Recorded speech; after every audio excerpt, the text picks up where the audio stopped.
I was 13 when I first got access to a computer. My parents bought me a Macintosh in 1984 when I was 8 years old. I was in 6th grade. I learned to code in college. Freshman year, first semester, intro to computer science. I wrote a program to play tic-tac-toe. I think it was pretty humble beginnings. I think the first program I wrote asked things like, what's your favorite color? Or how old are you? I first learned how to make a green circle and a red square appear on the screen. The first time I actually had something come up and say, hello world, and I made a computer do that. It was just astonishing. Learning how to program didn't start off as wanting to learn all of computer science or trying to master this discipline or anything like that. It just started off because I wanted to do this one simple thing. I wanted to make something that was fun for myself and my sisters. And I wrote this little program and then basically just add a little bit to it. And then when I needed to learn something new, I looked it up either in a book or on the internet and then added a little bit to it. It's really not unlike kind of playing an instrument or something, or playing a sport. It starts out being very intimidating, but you kind of get the hang of it over time.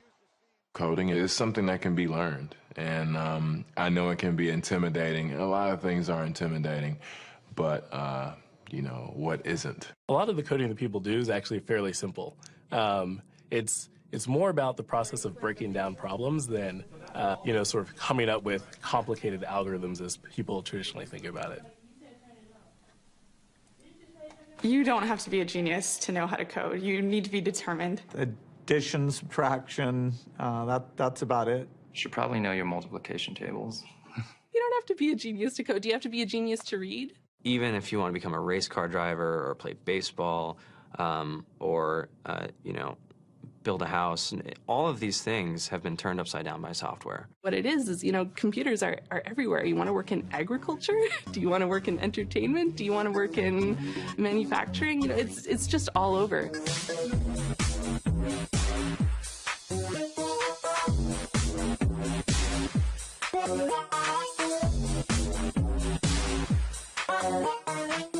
Here we are, 2013.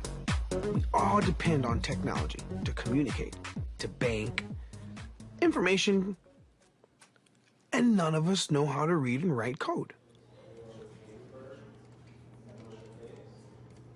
When I was in school, I was in this after-school group called the Whiz Kids, and when people found out, they laughed at me and, all these things. And I'm like, man, I don't care. I think it's cool, and, I'm learning a lot, and some of my friends have jobs.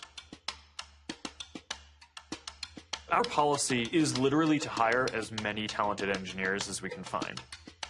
The whole limit in the system is just that there just aren't enough people who are trained and have these skills today. To get the very best people, we try to make the office as awesome as possible.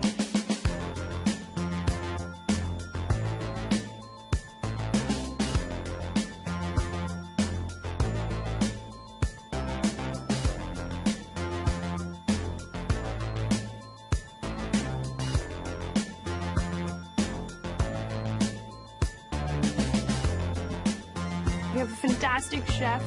Free food. Breakfast, lunch, and dinner. Free laundry. Snacks. Even places to play and video games and scooters. There's all these kind of interesting things around the office and places where people can play or relax or go to think or play music or be creative. Whether you're trying to make a lot of money or whether you just want to change the world, computer programming is an incredibly empowering skill to learn. I think if someone had told me that software is really about humanity, that it's really about helping people by using computer technology, it would have changed my outlook a lot earlier. To be able to actually come up with an idea and then see it in your hands and then be able to press a button and have it be in millions of people's hands. I think we're the first generation in the world that's really ever had that kind of experience. Just to think that, you can start something in your college dorm room and you can have a set of people who haven't built a big company before come together and build something that 1 billion people use as part of their daily lives is just crazy to think about, right? It's humbling and it's amazing. The programmers of tomorrow are the wizards of the future. You're going to look like you have magic powers compared to everybody else. I think it's amazing. I think it's the closest thing we have to a superpower. Great coders are today's rock stars. That's it.